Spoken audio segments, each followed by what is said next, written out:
Hello, everyone. I am Michael Bly, pastor, chaplain, student, as well as faculty member. Here, as we are approaching the first Sunday of Advent, as the church calendar marks the preparation to Christmas, I decided to do something different, at least from me, going into the Advent. For these 4 Sundays, I will be teaching from the 4 chapters of the book of Ruth. And so as I make preparation, I thought I would make a few short videos that might assist in your own Bible study. At this point, I'm not interested in doctrine, not even interested in application. I'm making an examination from a socio-cultural perspective. And so even things such as linguistic or rhetorical analysis are very much secondary for me at this point. I believe that this letter, while the tradition may date back to the 11th century BC, its current composition is around the year 500 BC. The occasion is that the Jews are returning from the diaspora, and there's uncertainty as to what the markings of a true Jew is.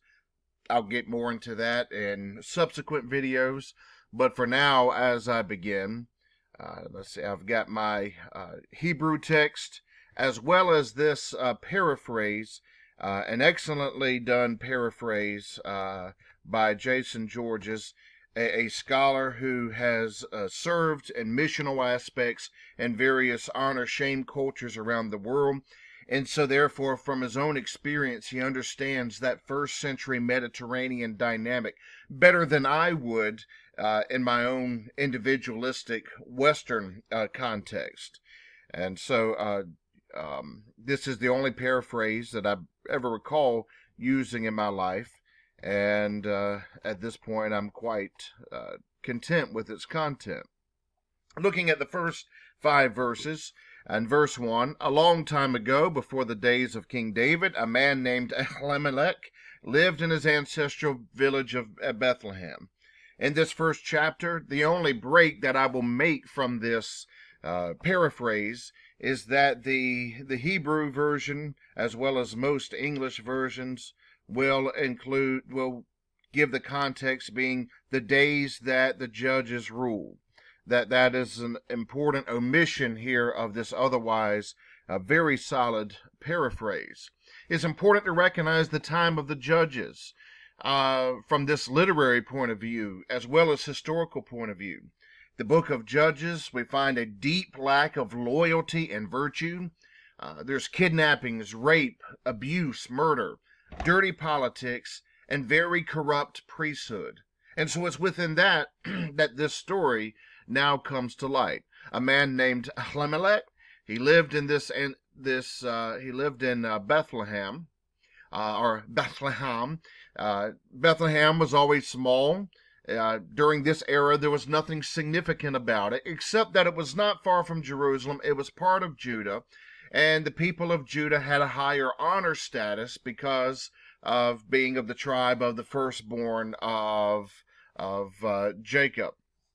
And so here, Bethlehem, interestingly enough, means house of bread, which comes into play because the next portion says there was a famine in the land of Judah. Typically, there were 3 degrees of famine. It would take a couple of years for these to develop. After one failed year, society would have to go into their reserves and to their extra seeds. And then after a second failed year, it was very serious. We believe that this was probably a 3rd-degree famine, which is most severe. It means there's insufficient food for long-term survival. Everyone is given a bare minimum ration for survival. The food supply runs out before the next harvest. There's massive starvation, not to mention serious malnutrition and some diseases from deficiency. And so Elimelech, he goes with his wife, Naomi, and their 2 sons to the homeland. They left their homeland and go to the foreign country of Moab. They didn't have fine homes to leave, bank accounts, trust, investment portfolios to leave the family. One thing that these in this peasant agrarian culture had was land that would be passed through many generations. And so leaving land is an abandonment of heritage. It's a last resort. And an ancient reader of this story might see this fitting at this point because this era of the judges is a time of a lack of loyalty. But going to Moab, 70 to 100 miles away, crossing on the east side of the Jordan River, that's also symbolic. Going back over the Jordan River, they crossed westwardly on the Jordan River to get to the Promised Land. Now this is a regression in terms. And not only that, there is history between the Hebrews and the Moabites, a very unpleasant history. And in that part of the world, especially in that time, society was based on very long memories. The Moabites, they were descendants of Lot's incestuous relationship with his daughters in Genesis 19. They also later tried to stop Israel's advances during the time of the Exodus. Even after that, the Moabite women were known to seduce the Israelite men and then have them offer sacrifice to the Moabite gods. And so, here, as this is developing here, it was shameful to leave one's land, and it was even more shameful to go into the area of Moab. And so this family has suffered considerable shame. But it gets worse. In verse 3, after they've arrived, Elimelech has died. Naomi is a widow. Her two sons get married to Orpah and Ruth. But 10 years later, the two sons die. The famine is evidently lasting long, more than 10 years here. But an original reader must ask, are they not too comfortable now in the land of Moab after a decade? The Elimelech dies, his sons die. To the first readers, the Hebrews, they would have thought that this was due punishment for their lack of loyalty and for the sons marrying these two Moabite women. And the fact that these three men are presumably, they are buried here in this land of Moab, an unclean land, that was as high a form of shame as one could reach. And so this family has fallen tremendously down the honor-shame ladder.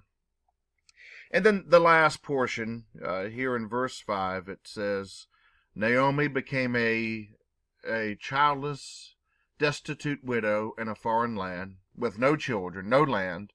She had no status, no community, and no hope.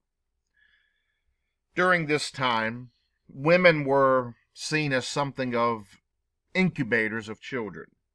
From the time one would become married in what we would consider adolescent years, up through to the conclusion of their childbearing years, their job, among other things, was to get pregnant as much as possible. A woman needed to be pregnant 12 times in her life. 3 of those would die stillborn. Another 3 would die in the period of infancy. Another 3 would die before adulthood, and so that would leave just 3 children. And so 15 pregnancies, 18 pregnancies would not have been tremendously unwarranted. You need that because you need to have enough children to work your land. Furthermore, you needed to have a son in order to be the legal protection and head of household once the father or the patriarch was deceased. And so you could not have just one son. You needed multiple sons because you needed a backup. And if you did not have children, and if you did not have sons, even if they died in the course of their life, it was a shameful thing. And so at this point, Naomi is childless, she's destitute, as the text says, and she's very, very empty. And so now At the 10-minute mark, I will leave it at that, and I will update with another video maybe in a day or two.